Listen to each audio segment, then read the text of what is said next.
Role. इस कड़ाके की ठंड में राजधानी देहरादून का राजनीतिक पारा चरम पर है। विधानसभा चुनाव का बिगुल बज चुका है, तिथि भी आ गई है, नामांकन प्रक्रिया भी शुरू हो चुकी है।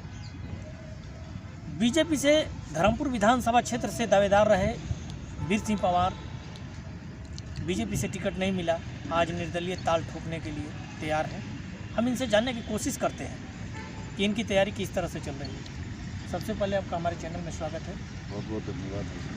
किस तरह की तैयारी चल रही है आपकी?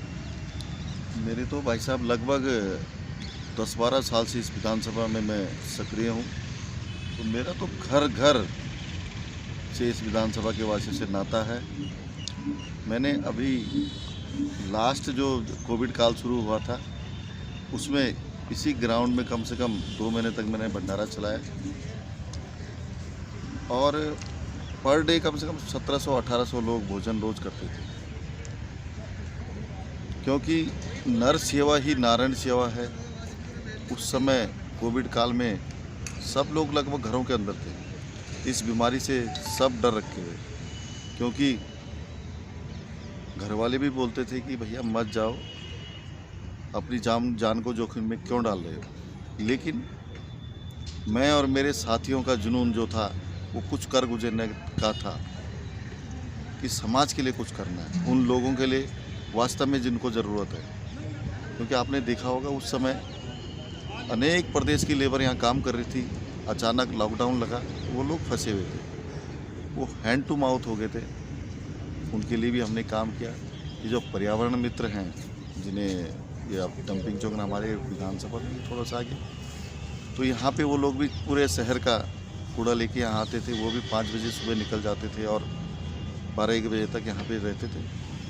तो उन लोगों की चाय पानी की व्यवस्था कहीं नहीं थी, नाश्ता या भोजन करने की, तो उसको देखते हुए हमने ये शुरू कर दिया। तो मेरा तो नाता धर्मपुर विधानसभा वासियों से घर घर का नाता है। मेरी तो तैयारी लगभग 10-15 साल से यहाँ पे पूरी है और निश्चित रूप से जनता हमारे साथ है यहाँ। क्या मुख्य मुद्दे हैं जिसको लेकर के आप चुनाव में जा रहे हैं?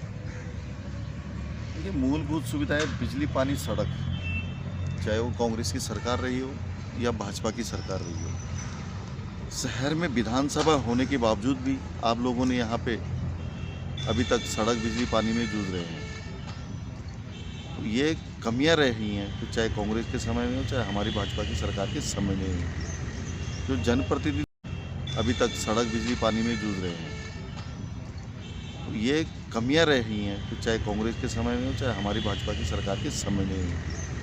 जो जनप्रतिनिधि रहे हैं, बिल्कुल उनका मेन उद्देश्य जो क्षेत्र हित के, समाज हित के लिए होना चाहिए था, वो न होके कुछ सीमित व्यक्तियों तक, कुछ अपने व्यक्तियों तक सीमित रह गए। तो मेरा जो मानना है कि हम लोग यहाँ पे जो हमारे मुद्दे हैं, एक तो मलिन बस्तियों का नियमितीकरण है, जो डंपिंग जोन आप देख सकते हैं थोड़ा सा आगे हमसे, इसको हटाना सबसे बड़ी प्राथमिकता है। और तीसरा है मलिन बस्तियों में जो ये नाला जाता है, इसको बिंदाल में कनेक्ट करना, क्योंकि आए दिन बरसात में जो नुकसान इस क्षेत्र को वासियों को नाले के किनारे जो बसे हुए हैं उनका हो जाता है। बरसात में तो उनके यहाँ तक कि उनका सामान सारा बह जाता है, घर टूट जाते हैं, वो नुकसान भी थोड़ा कम, नुकसान ख़त्म हो जाएगा उनका।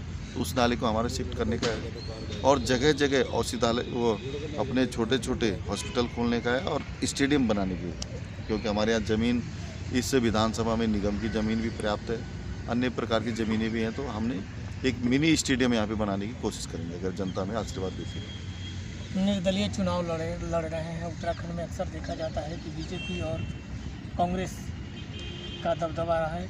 किस तरह से देखते हैं, कितना चुनौती मानते हैं इस चुनाव को? इस समय न मोदी लहर है, इस समय न अन्य दलों की लहर है। इस समय लहर है उन व्यक्तियों की जिन्होंने क्षेत्र के लिए काम किया हो। जनता स्वतः ही आकलन करेगी कि किसके लिए हमने वोट देना है, नहीं देना है, क्योंकि अब वो समय नहीं रह गया कि वो जनता सोच रही है कि हमारा प्रत्याशी हमारे बीच का व्यक्ति हो, जो जनता के सुख दुख में खड़ा रहे, जो जनता के लिए कुछ कर गुजरने की क्षमता रखता हो। तो निश्चित रूप से जनता मेरे साथ है और जनता के आशीर्वाद मुझे अब तब से लेके 2-3-4 दिन हो गए, जनता का पूर्ण आशीर्वाद मुझे मिल रहा है। अगर जनता का आशीर्वाद मिलता है तो पहली प्राथमिकता आपकी क्या होगी? मुझे जनता आशीर्वाद देती है तो मूलभूत जो सुविधाएं जो अभी तक आप बामण वाला जाते हैं, सड़क, बिजली, पानी और सीवर लाइन, मूलभूत जो सुविधाएं, सबसे पहले उनका निस्तारण करना।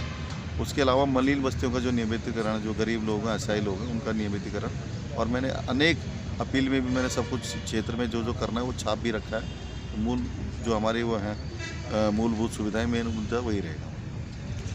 तो अभी हमारे साथ थे निर्दलीय प्रत्याशी वीर सिंह पवार जी, जिनका कहना था कि अगर जनता ने इनको आशीर्वाद दिया तो यहाँ पर जो मूलभूत सुविधाओं की जो कमी है उसको वो पूरा करेंगे। भारत न्यूज़ के लिए शैलेंद्र पांडे, देहरादून।